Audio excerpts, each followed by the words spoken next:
আপনি দেখছেন news now, আমরা জানি কোনটা খবর।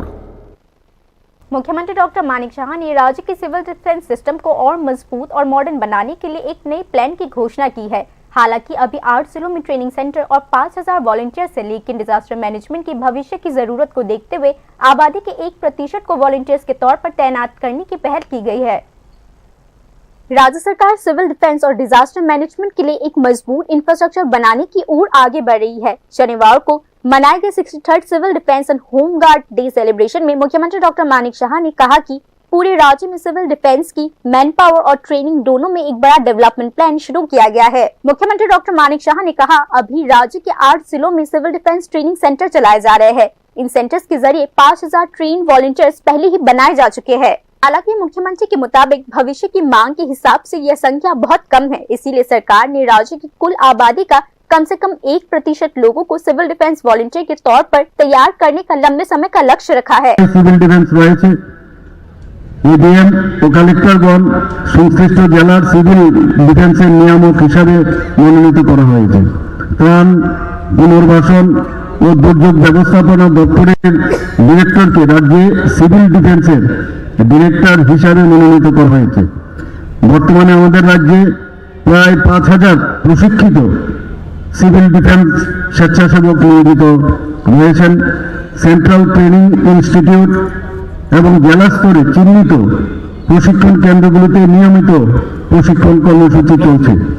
রাজ্য সরকারের সিদ্ধান্ত অনুযায়ী আগামী দিনে আমরা মোট জনসংখ্যার 1% सिविल डिफेंस। अभी वॉलंटियर को ट्रेनिंग देने के लिए केंद्र सरकार का एक खास प्रोजेक्ट राज्य में चलाया जा रहा है। इस प्रोजेक्ट के तहत राज्य ने वॉलंटरी पब्लिक सर्विस देने के इच्छुक रहने वाले लोगों को एडवांस ट्रेनिंग देने का फैसला किया है। मुख्यमंत्री डॉक्टर मानिक शाह ने कहा है कि इससे न केवल सिविल डिफेंस की प्रोसीजरल कैपेसिटी बढ़ेगी, बल्कि आपदाग्रस्त इलाकों में लोगों की जागरूकता और रिस्पॉन्सिवनेस भी बढ़ाई जाएगी।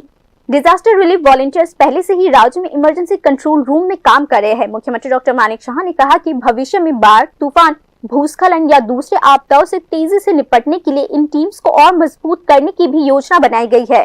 দক্ষতা বৃদ্ধির উপর একটি প্রকল্প বাস্তবায়ন করছে। 2026 সালের 31 মার্চের মধ্যে প্রায় 3000 সিভিল ডিফেন্স স্বেচ্ছাসেবক প্রশিক্ষণ দেওয়া হবে। স্বেচ্ছাসেবকদের কাছ থেকে সক্রিয় সমর্থন নিশ্চিত করতে এবং তাদেরকে স্বেচ্ছায় সেবার প্রতি উৎসাহিত করতে রাজ্য স্তরে নীতিগত সিদ্ধান্ত নেওয়া হয়েছে।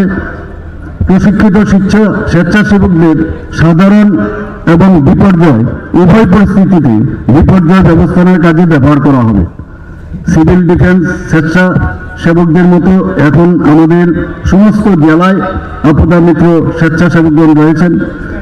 আপদা মিত্র স্বেচ্ছাসেবক ও সিভিল ডিফেন্স স্বেচ্ছাসেবকদের মতো দুর্যোগ ব্যবস্থাপনার জন্য একটি নিবেদিত গোষ্ঠীবদ্ধ প্রশিক্ষিত কর্মী বাহিনী। বর্তমানে ভারত সরকারের যুব আপদা মিত্র প্রকল্পে সমস্ত বাস্তবায়িত হচ্ছে, যেখানে এনএসএস, এনসিসি, মাই ভারত এবং ভারত স্কাউটস অ্যান্ড গাইডসের প্রায় 1600 জন স্বেচ্ছাসেবককে 2026 সালের মার্চের মধ্যে প্রশিক্ষণ দেওয়া হবে। রাজ্যে বর্তমানে আমাদের রাজ্যে প্রায় 2500 জন প্রশিক্ষিত আপদা মিত্র স্বেচ্ছাসেবক রয়েছেন। राज्य स्वेच्छासेवक मुख्यमंत्री डॉक्टर मानिक शाह ने आज कहा कि सिविल डिफेंस सिस्टम को और बेहतर बनाने के लिए आने वाले फाइनेंशियल ईयर 2025-26 के लिए काफी बजट एलोकेट किया गया है। इस खर्च का एक बड़ा हिस्सा ट्रेनिंग, इक्विपमेंट, टेक्नोलॉजी, इंफ्रास्ट्रक्चर और वॉलंटियर्स की स्किल को बेहतर बनाने के लिए किया जाएगा।